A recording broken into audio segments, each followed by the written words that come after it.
Hello, welcome again to Supply Chain Design course. In the last part of session 1, we have learned about causal forecast. Today, we will continue learning different type of forecast, time series analysis.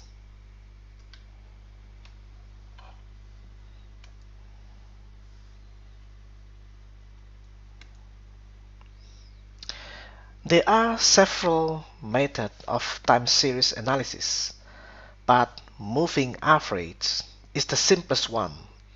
In moving average, we assume that the data has no trend. The forecast is based on computing the average demand from the previous periods and the values for forecasting. It is called moving because every following period of the average value is moving onwards. Let's see the following equations. The forecast value at period t plus 1 is just an average value of the last t periods. The demand information are taken as early as t small t minus capital T plus 1 period to the current period. Small t stands for the current period and capital T for the number of period. When the degree of importance of periods involved in the moving average are not equal, a weighted moving average can be used, where older data usually become less important and the weights are assigned to different periods based on the experience and intuitions of the decision maker.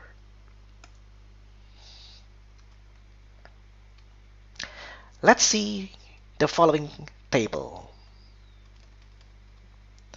There is an example where we want to apply moving average to forecast demands for week 3 onwards. For example, to compute the forecast for the week 3 using t equal to 2, the forecast for week 3 is 26 plus 35 divided by 2 equal to 31. By adding demand from the previous two periods and divide it through t equal to 2, we do the same for week number 4 is 35 plus 28 divided by 2 equal to 31.5. And we can round it up to 32. The same rule applies to week number 5, 6, 7, and 8. Using t equal to 3 and t equal to 4, we just add one more demand data for each time of demand forecast. For example, the forecast for week number 4 is 26 plus 35 plus 28 and then divided by 3 equal to 29.7, and we can round it up to 30 by adding demand from the previous two periods and divide it through t equal to 3. After obtaining forecasted demand values, how do we measure the accuracy of the methods? Using mean square error or MSE, we need to compare all forecasts come different length of period under analysis by considering that the comparison have to be started from the same period. In our case, we start calculating square error at week 5. The sum of square error at t equal to 2, 3, and 4 are calculated and divided by the number of periods involved in the calculation. Therefore, we start from week number 5 and finish at week number 8. From the slide, we can see that the smallest t is the best one because there the MSE is at its minimum. Therefore, we recommend for forecasting the next period will be using t equal to 2. Alright? There are some advantages of using moving average. First, it is easy to make and use and therefore cheap to implement in ERP system. additional benefit is easy to understand and pass on by all level of management functions, mostly in sales and marketing functions. However, moving average has poor performance in situations where the assumptions of stationary demand are not met. For instance, if trend or seasonality is present in the demand. Finally, depending on the size of period involved into the forecasting, the more periods involved, the slower the reaction of the forecast against the demand changes, and vice versa.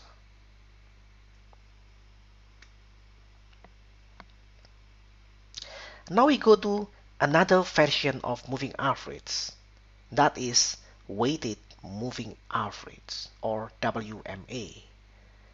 In WMA, the same characteristic as normal moving average, but has higher responsiveness than the previous one because each period has different weight of importance. However, weighted moving average also has poor performance in situations where the assumptions of stationary demand are not met. For instance, when trend or seasonality is present in the demand. This slide gives a formulation of WMA or weighted moving average, where 3 periods of averaging the demand depends on the weight of each period, and therefore more degree of importance is assigned to the most recent one. One indication from the formula is that the assumption is no longer that there is a stationary demand.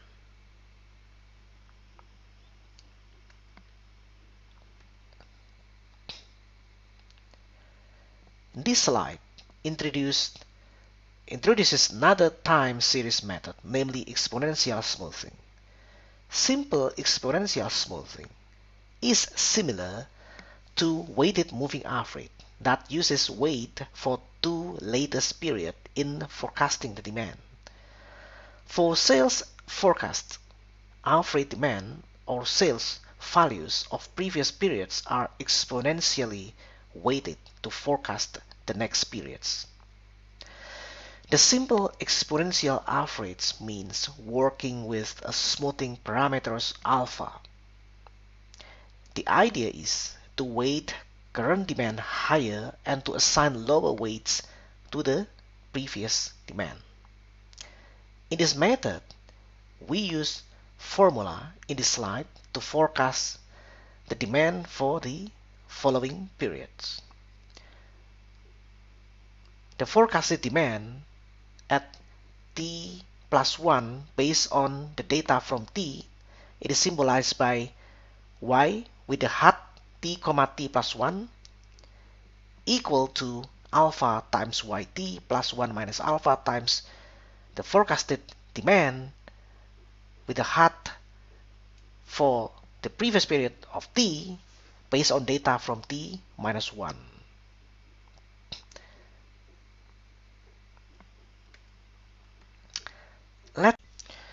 Let's look at an example in the current slide. We have demand information for last 6 weeks.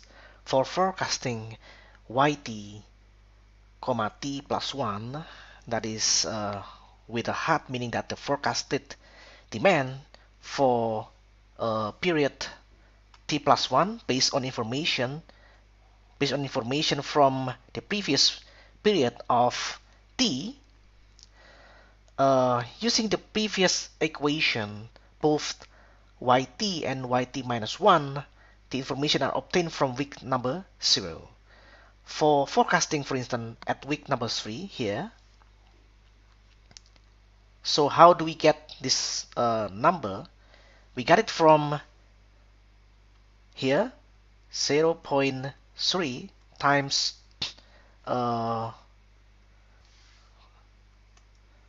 times 44 plus 0.7 times 59, and we will find 54.5. Okay. Similarly, for week number 2, for instance, here, how we got 59? It is coming from 0.3 times 59 plus 0.7 times 59, and we have 59. So this, based on these two previous value here. Okay, I will make it. And this value based on these two previous demand and forecasted demand information. Okay.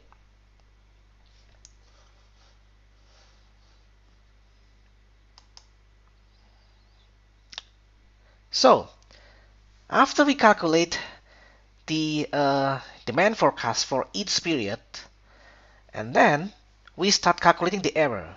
Okay, let me delete first to make it more clean. Then we have to find the error. For instance, here, error at t equal to 1, it is equal to the difference between this forecast value and the actual value. So 59 minus 44 equal to 15. Similarly, here also we have 54.5 minus 61, and we have minus 6.5. And therefore, here we have 15 square equal to 225. Here also 6.5 square equal to 42.5. And the sum of these square errors, this is sum of square errors equal to the summation of all square error from t equal to 0 to t equal to 6, and then we have 338.75, and therefore the mean square error, it is equal to this sum of square error divided by the number of week involved, equal to 6, and then we have 56.45. Okay, now we go to the next slide. What about if we change the alpha equal to 0.5?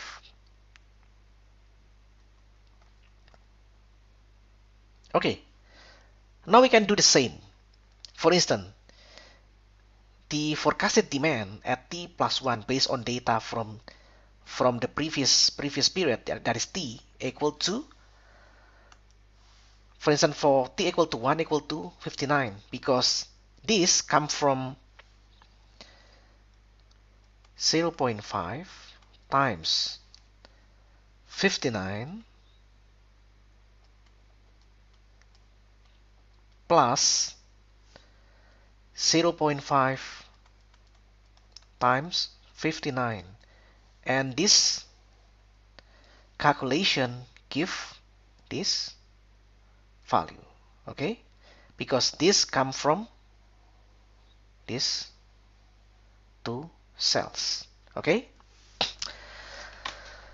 similarly for 1.5 and also 56.3, we do the same, and with the same calculation we can find the error of forecasting at each period. For instance, here 59 minus 44 equal to 15, and then we can square this error equal to 225, and we do the same, and we found the mean square error equal to 64.25. Okay? By comparing the two values of MSC coming from alpha equal to 0.5 and alpha equal to 0.3, for alpha equal to 0.3, we have MSC equal to 56.46. For alpha equal to 5, we found MSC equal to 64.24. What does it imply? The difference of MSCs is due to the different value of alpha. The higher the smoothing constant of alpha, the greater weight assigned to the values from the latest period, and as a consequence, the greater possibility for quick reaction to systematic changes in the time series.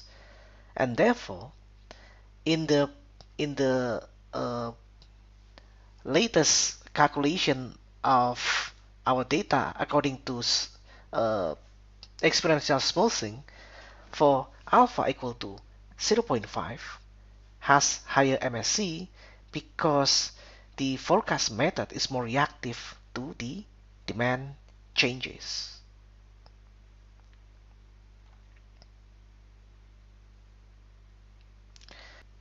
In double exponential smoothing, there is a trend identified from the data, and therefore two smoothing constants exist, alpha and beta.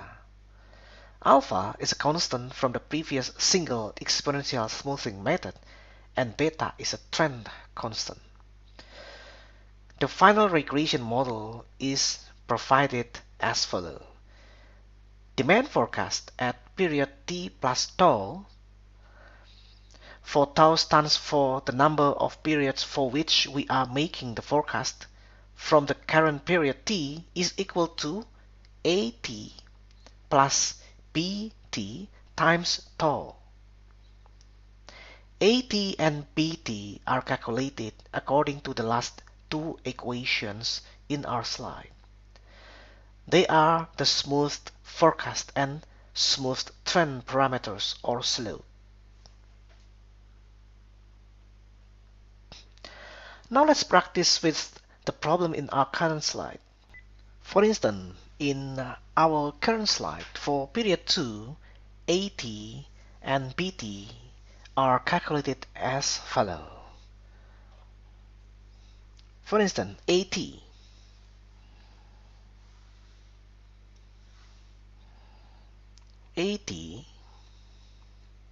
equal to alpha, that is 0.2, times 257, that is YT, times plus 1 minus 0.2, 1 minus alpha, times the previous 80, that is 249, plus the previous BT, that is 4. And we have 253.8. Let's go for BT. BT equal to beta 0.35 times 80, 250, the current 80, 253.8, minus the previous 80, 249, plus 1 minus beta, that is 0.35, times the previous BT, that is 4. And we have 4.28. Finally, the demand forecast at period 2 equal to A2 plus B2 times what? Times tau. Because tau equal to 1, and therefore we just add 253.8 and 4.28, we have 258,08. Okay? And we do the same for other periods.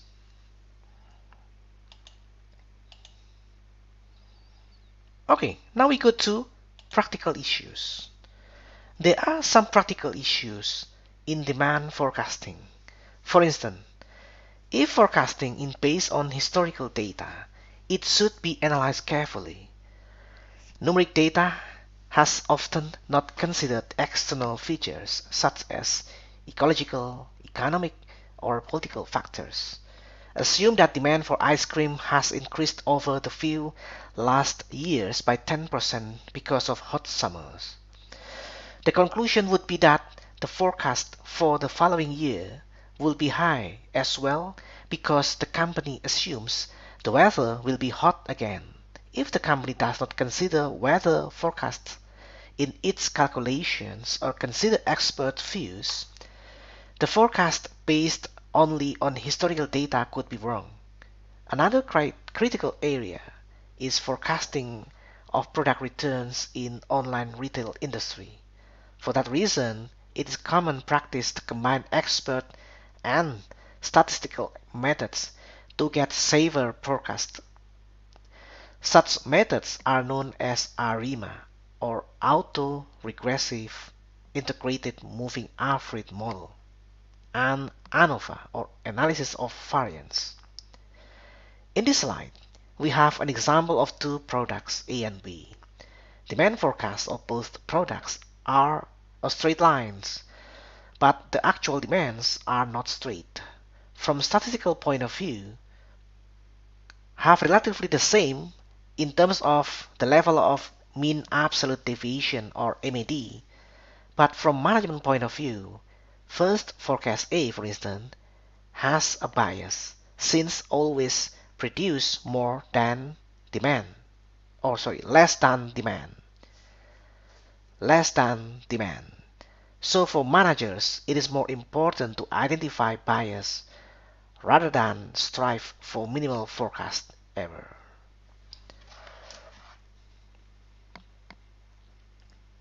So what lessons learned during our study in this forecast method or demand forecast? All planning activities are based on demand forecast. So if we would like to have good supply chain planning, then we should rely on demand forecast. The forecasting process consists of 6 steps. First, define the objective, determine the time horizons, select the method of forecasting, gather data, perform forecasting, and validate and control the results. The good forecasting methodology combines qualitative and quantitative methods. 2. Minimize bias. For quantitative methods, measures for forecast quality assessment are based on error estimation. The most popular measures are MSC, MAD, and MAP. Mean square error, mean absolute deviation, and mean average percentage error. It is common practice to combine expert and statistical method to get safer forecast in the form of ARIMA, or Auto-Regressive Integrated Moving Average Model, and ANOVA, or Analysis of Variance.